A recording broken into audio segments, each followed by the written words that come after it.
Happy Thursday morning, everybody. It's Brandon with the Sharp Sports Report, and welcome back to another episode. Man, well, you'll be listening to this. I recorded this, late Wednesday night after spending our last episode laying out the top four heavyweights in the Big Ten: Ohio State, Oregon, Indiana, and USC. This morning, I'm putting together individual film under the microscope. So teams win conference titles, but elite game-changing individuals dictate spatial leverage, shift betting lines, and they also transform offensive and defensive playbooks. So, today's episode is going to be diving into some future NFL Sunday starters. Picking 5 guys to watch isn't about stats alone. It's about who changes how opposing coordinators sleep on Friday night. So this lovely Thursday morning for you, I'm going to be isolating the top 5 players in the Big Ten you need to track as fall camp opens up. And stay tuned until the very end of the tape because we are officially wrapping up Big Ten country and setting our sights on our next stop, a complete deep dive into the ACC. So grab a coffee this morning, lock in with me on your morning drive, or if you're already in the office, hey, have a great Thursday, and let's look at the tape. Starting at number 1, you guys might know who this is, but he's the unguarded variable in the Big Ten, and that is none other than Ohio State's wide receiver, Jeremiah Smith. There is a wide receiver talent, and then there is Jeremiah Smith. He isn't just the premier pass catcher in the Big Ten, he is the most unguardable perimeter player in modern college football. And what makes Smith so lethal in Ryan Day's offense is his catch radius versatility. You can put a safety over the top and a physical corner and press man at the line, and Smith still wins 50-50 high point balls. His presence completely alters how defensive coordinators play Ohio State. So therefore, if you drop 8 into coverage to stop him vertically, Julian Sayin feeds the ground attack. And if you stack the box, Smith hangs 150 yards and 2 touchdowns on you in 45 minutes. He is the single biggest individual cheat code in the conference. And right now, he's one of my Heisman favorites. We'll touch on that in another episode. But coming in at number 2 is Dante Moore, the quarterback out of Oregon. After turning down the draft to take the full-time controls of Will Stein's offense in Eugene, Dante Moore is now front and center in the national championship narrative. Coming off a monster campaign where he threw for over 3,500 yards and 30 touchdowns. But this year, Oregon's entire identity rests on his arm talent. Moore operates with extreme spatial awareness in the intermediate passing game. He reads middle field safety rotation rapidly pre-snap and gets the ball out on time. So if Moore can stay hyper-efficient on third and medium, Oregon's offense is virtually impossible to slow down, especially when you have I hope I'm saying his first name right. Is it Darkorian or Darkarian Moore? The other Moore on Oregon, the wide receiver, then Oregon's going to be fun to watch. But like I said in the episode before, can Dan Lanning get over the hump finally of making it to a national championship game? And how much does this rely on Dante Moore's decision-making in the Big Ten when they have big games, or even in the playoffs, if they make the playoffs? There's a lot of questions surrounding it, but Dante Moore is my number 2 player to watch in the Big Ten. Going on to number 3 is Lincoln Riley's quarterback over at USC, Jayden Maiava. Jayden Maiava led the entire Big Ten in passing yards last season. He threw for over 3,700 yards. Now he's entering another year under Lincoln Riley. His potential ceiling is massive. Jayden brings effortless arm strength and downfield courage to the pocket. And in Riley's vertical shot creation system, Maiava punishes aggressive cornerbacks who try to jump underneath routes.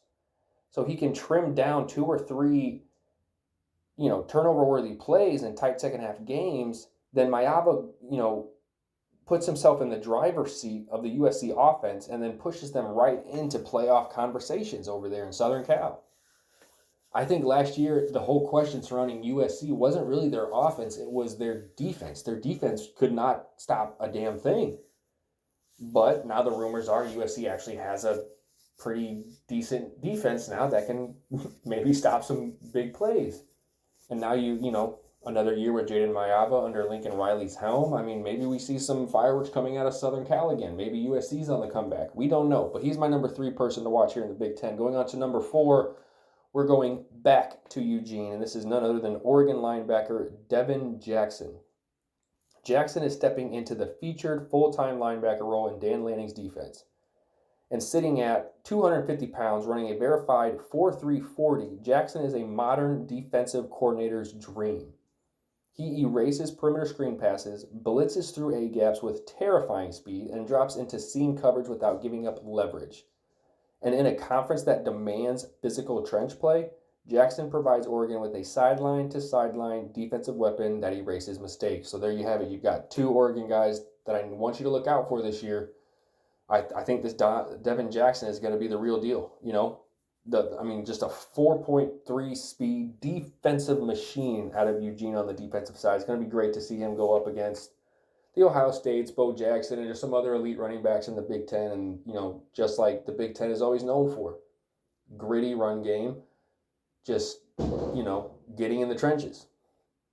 Number 5 was kind of a hard pick for me here. I think just because of the storylines it's going to bring. I'm going with IU's new quarterback, Josh Hoover. You know, Kirk Cignetti landed Hoover in the transfer portal after throwing for nearly 10,000 yards in his career. He secured one of the most experienced, battle-tested signal callers in college football. And Hoover doesn't get rattled under pressure either. You know, he fits seamless anticipatory throws into tight windows and operates Cignetti's offense with absolute precision. And you pair that with elite transfer wideout Nick Marsh, Hoover gives Indiana the exact quarterback engine they need to defend their standard at the top of the conference. So there you have it, guys. I mean, that is my top 5 Big Ten players to watch entering fall camp. Jeremiah Smith, Dante Moore, Jayden Maiava, Devon Jackson, and Josh Hoover. I want to hear from you guys in the comments. Who is your personal number 1 player to watch in the Big Ten this fall? Is everyone just going to be picking Jeremiah Smith? Is everyone going to be... did I make a mistake by leaving Julian Sayin out? I mean, is Julian Sayin that good, or did he just have great weapons to throw to, such as Carnell Tate and Jeremiah Smith last year? Is Dante Moore the top guy to watch, even above Jeremiah Smith? You know, is Bryce Underwood in a conversation with the new coach Kyle Whittingham over there, Big Blue? You know, and then also, did I miss defensive star like Devin Sanchez at Ohio State? I want to hear you guys. Drop your list below. Make sure you hit that subscribe button on Spotify, Apple Podcasts, and YouTube so you never miss an episode every Monday and Thursday morning. And set your reminders for our next drop. We are officially packing up from Big Ten country and heading down south to jump into ACC.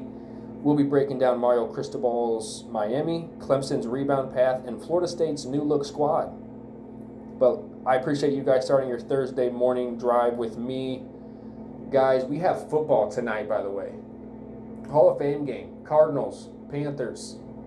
If you're not a fan of Notre Dame, you got to be a fan of Jeremiah Love. We're going to see him tonight. We're going to see Carson Beck tonight. I don't even remember who the Panthers drafted, but we have football starting tonight. It's our last Thursday night without football.